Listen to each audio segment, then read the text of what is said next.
A very good morning, afternoon, and evening to all of you tuning in. Welcome back to another episode of the Addis Podcast.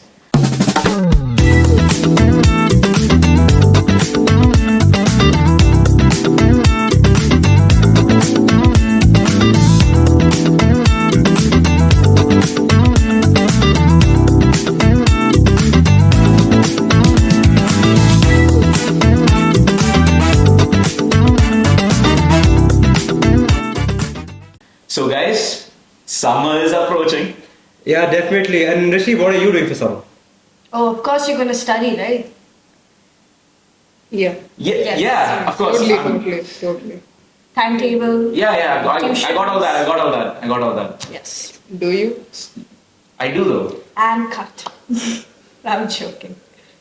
Wait, so anyway, nonetheless, as we can see, Rishikesh is clearly struggling with his summer plan. I do have the But it's rather better that you, the viewers, don't struggle with your summer plans, and thereby let's go into the do's and don'ts of what we can do for this summer vacation. Yes. Now, firstly, we'll start off with Risa, Yeah. as usual. Yeah. The first do is learn a life skill. I'll do So- that. Yeah, that's my summer plan. That is your summer plan? Yeah. Oh, Rishi, you're quite the master. So what life skill are you going to learn? And we continue. Learn a life skill. So along with your studies, like it's very important to learn a life skill, something new or like something you're passionate about. Because definitely these life skills are what's going to take you forward. I think the thing is, Risa, we can see that over the last few years, holistic development is something which is very important for students. Yes. You know, gone are the times where only academics and only rote learning was the only focus. The thing is, today you need to be good at sports, you need to be good at cultural activities, and a great way to begin is developing that over the summer. Yep. Yeah, so I think obviously whatever you are interested in per se, even if it's reading books or if it's playing a sport or maybe it's another thing like cooking or something that you can really apply, very simple, but you want to improve on it further, that's something you really should be looking forward to in the summer vacation. So personally for me in this summer vacation, what I wanted to improve on essentially were so obviously being a commerce student, something was finance and money management. Obviously something that I wanted to improve in because this being my last year, next year onwards I'll be leaving home and doing my studies and I'll be responsible for taking care of my finances, and it's important that I learn these life skills, and this is not just for me. Anybody who's saying this, you should really know how to manage your finances well, and that's a very small but really important life skill that you can work on. At the same time, it can be any hobby. Let's say you like drawing, you like cooking, you like doing something else, maybe a sport as you mentioned. Obviously, you can improve on that further as well. So the next thing that we should be doing. Next do. Yeah, so the next do. So the other thing that Rishikesh clearly was struggling in is the time study aspect and whatever. Yeah, Keeping yeah. a timetable. Yeah, definitely. Yeah. You know, if you don't want to be like Rishikesh, guys, please make a timetable. You don't want to be him in the next 2 months, right before half yearlies. He'll be like this as well. Yes. Yeah. So, personally, I have a timetable curated over the summer. And the thing is, if we don't have a timetable, many of us would definitely slack off. And what the timetable does, it acts as a source of motivation. So what I would recommend each one of you is set up goals that each of you want to achieve and put it in front of your study table. And each day when you wake up, you'll be looking at these goals and you'll be like, yeah, at the end of the summer, I want to be doing that. Yeah. And that acts as a great source of motivation for me personally. What about you, Risa? I think that I like the line, don't be like Rishikesh, that like keep helping you move forward. Yeah, definitely. That's a great quote. Always Risa need knows a it. good idol to strive for. Yes. Yeah, so, definitely. I am an idol. Rishikesh, can I have your autograph of the podcast? Yeah, Okay. okay, of course, yeah. So, You must be very fun to hang out with that goals in front of you. so like Neil was saying, keeping a timetable, yes, that's Rishikesh is not serious. I don't have goals, man. Well, so like Neil was saying, keeping a timetable, that's very important. We were on the do's of the summer. Let's move on to the don'ts. Yeah. One Don'ts, important one. I Yeah. think I got this, guys. So the don'ts of the summer. Don't procrastinate. Yeah. Don't waste Don't your time. procrastinate. Don't waste your time. Have a plan like me. Oh. Have life skills to do like me. And that's it. Have fun like me too. Now, so Yeah, going that- a little more serious onto the thing, obviously, is that the fact is that when we talk about procrastination and slacking off, what we do want you viewers is not to obviously sit 24/7 in front of your books and keep studying. Obviously, you have 2 months and you're getting like a great amount of time to not only study but do other things as well. And that can mean taking a day off, relaxing, having a day all to yourself, obviously. And we really want to emphasize on the importance of balance, which is that you should be working, you shouldn't purely just slack off the whole summer vacation, but at the same time you should really understand like you need some time for yourself.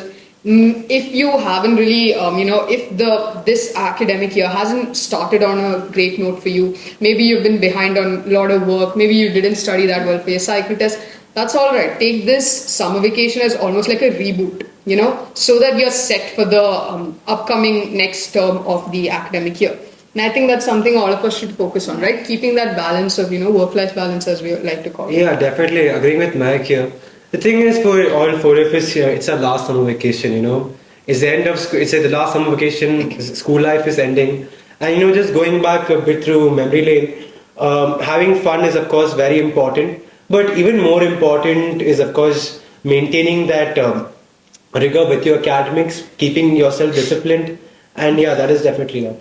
So on a serious note, like it's easier said than done, like to keep a timetable or to have a balance between your academics and having fun. We all know that can get a little bit Messy. Messy. messy. So personally, what helps me stay on track is trying to fit in a schedule that is genuinely I'll be able to take it forward. Like I'll be able to make few adjustments with like having fun at the same time have my good studying hours. So I have this, I read about it, I think you all know about it too. It's the Pomodoro technique, yeah? So the 25 by 5, yeah? So like 25 minutes of genuine studying, like study and, make sure that you have no distractions, keep your phone away and all of that. And then your 5 minutes of break, which helps you restart. So I think we have like tried it. I think it's been a failure for a few, but a success for me. So that's why I personally like... I would recommend this to everyone watching as well. Make sure that you have a timetable that is for you. Don't just go ahead and push yourself through it. And at the same time, have some fun. Our vacation is just to have fun and stay on track. So yeah. What do you think about the fact that, or at least in my opinion, your bad habits that you already have during classes, during school days, they usually tumble out of control during the vacation because you have an excess of free time. Yeah. Suppose you have 2 hours of you play 2 hours of video games per day. It can become 16 hours during summer because you're free. You're free to do anything.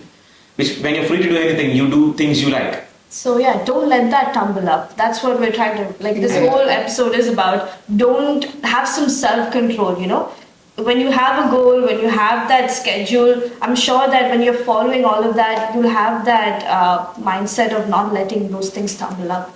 So yeah. It's more about like self-control, and at the same time in the summer vacation, I think it's really important to focus on self-improvement and how you can really again, like the screen time issue, right? It's something we all struggle with, even if it's not just video games, if it's just mindlessly doom scrolling through Instagram or TikTok or whatever platform you're using. It's very easy for like in normal school, at least normal days of the school hours, the 8 hours you're in school, so that doesn't count, right? And then you'd come back home and max to max, maybe you wouldn't go beyond like 3 or 4 hours. I hope so, at least. But in vacation, it's really easy for it to just become like 8 hours of morning, all that time you have. Even when you feel tired, you exactly. keep Yeah, exactly. Because it's a very easy way and mind-numbing process just to mindlessly scroll over. Whereas you could have been doing better things. And even if it's not studying, it's like, things that actually keep your brain active. Like maybe going out for a walk, touch grass, go outside. Breathe air, I guess. Oh no, actually you are breathing air. Let's forget I said that. Breathe fresh air. Fresh air, yeah. Something I haven't gotten in like 3 years. And don't worry about it. Moving on. Yeah. So, see, that's the thing. When you're in home and you're only, because after we come from school, it's max to max in the weekends only we'd be, going outside, and most of the time we'll be at home only. So during the vacations, if you're traveling, many of us might be traveling to India, spend some time with your family. I think, are there any festivals coming up in the vacation that we know of? Not for us. Not But I'm for us. sure, like, just going out. Yeah, going to the out beach or really, anywhere. Yeah, just take Even meeting up with your family is practically Yeah. impossible. meeting. Anything Yeah, small. it is. So essentially that. So we have already discussed that bad habits spiral out of control. We have already discussed that, and the solution we have come up with is very basic, but it works. Self-control, trying to mitigate it. So I want to ask you another question for people who struggle more. Do you think good habits also spiral out of control? Not in the way that bad habits do, of course, but do you think that if you do good habits during, suppose, say, school, since you're already interested and like those good habits, like reading, writing, creative writing, story writing, you think those will also increase during summer vacations? I think if you spend more time doing what you love, of course, you're going to kind of derail into that. But I don't think they go out of control. No. Like as compared to bad habits, you can stay on Yeah. Instagram for hours, and that's something that will hurt you, and that will be a consequence. But then, if you do something that you love and you spend more time doing it, either one, you're going to just help Improve. yourself. You're Yeah. going to improve Yeah. when But you're it's really reading. or easier whatever. to, how do I say this, remove yourself from the good habits, right? No. It's easier to stop studying than stop being on Instagram. Yeah, I would say it is, of course, much easier Yeah. to, it is much easier to get into the bad habits compared to the good habits, definitely. But the thing is, once you are into a specific action, once you are completely engrossed in it, once you are in love with it, definitely, trying to keep away from that action is definitely something which you definitely struggle with. For example, I'll give example of my friend. He's deeply in love with football. Whatever the thing is, if there is a thunderstorm, he has exams, he will definitely be up at 7:30 in the morning. Yes, I'm talking about you, Jacob. So at 7:30 in the morning, he'll be up, he'll be practicing, and yeah, so definitely I agree with it. Bad habits are, of course, easier to spiral out of control, But but good good habits habits are also definitely easier to maintain. Go. So earlier today, you was talking about me not having any plans during the summer, right? What are your plans, Neil? Well, one thing that I'm doing over the summer is being a part of the ATIS Young Speakers program. So essentially what that is, it is an initiative by the senior block. What I've noticed is there's a huge gap between our juniors and us. Many of us don't have the opportunity to interact with them on a regular basis, get to know them. And this was something which was very much prevalent a few years back. As a junior, I can say that I knew a lot of my seniors because they used to take sports selections for me. I know a lot of them personally as well. But there's something is not happening right now. And with the ATIS Young Speakers program, we want to bridge this gap. So essentially what this is, over the next 2 months, we will be a few senior boys and senior girls will be coming up with classes for grades 3 to 8 for around 3 hours every week. And essentially we'll be covering the 7 aspects of speaking. We will be training them in a holistic manner. And in addition to that, for us, it's a great opportunity to learn how to mentor young kids. And obviously, mentorship is something which is a very essential skill, especially in today's world. Yeah. So it is a great opportunity for all of us. Yeah, Okay, exactly. just And before we go on, I think the speakers just have to say that we are also children, technically. We are also still young, and we'll only teach them as far as we know, or to our best capabilities. Now, Mac, I rudely interrupted you. Please go on. That's okay. I mean, so like I said, so Anil is part of it. Even I'm one of the speakers training them, the mentors essentially. Some of the few skills that we're really training them in is debating, elocution, speaking, MU and delegating is also one thing. Creative Creative writing. Yeah, and also creative writing, how to draft a speech.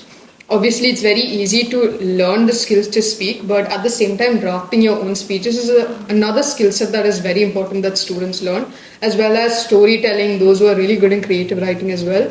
So we'll be training them over the course of this summer vacation with multiple batches with different students. Obviously, us, me and Neil are just 2 of the mentors. There are others as well. Also, Rishikesh is also there. So all of us will be doing our best, like Rishikesh said, we're still students, but we're taking up all the experience and skill that we have to be able to help the young students as well. So it's from grades 3 to 8, and also we are hoping that we can, like Neil said, really bridging the gap that's there, because it's easy for them to just look at us like, okay, yeah, they're seniors, that's it. Maybe be intimidated to come up to us. Or really, there's no bond between us. So, this is to bridge that gap and really improve our connection with the juniors. And also, it's a learning lesson for us as well. Because we understand how to, talk with the younger generation, inculcate that sort of respect for them as well, and really gain more skills ourselves also. I think this Yeah. workshop or this session that you guys are going to have is going to be really amazing because these skills, speaking, writing, they're going to take Yeah. you forward. Yeah. And like as these young viewers that or students are going to listen to you, right? They're going to grow up and be seniors. Yeah, right? exactly, They're going to be in exactly, yeah. these shoes and they're going to have to Yeah. speak and speak for the school. Yeah, and they look back in a few years down the line and be like, Rishikesh Sagin was the guy who taught me how to speak. Yeah. Or Mehek was wow, amazing. Yeah. Anyway, so with that, moving on. So with that, we come to the end of this episode of the Yeah. podcast, and we also wish all of the viewers a happy summer vacation. Please have fun and enjoy. And with that, all of us are signing off. Yes. Have Bye. fun.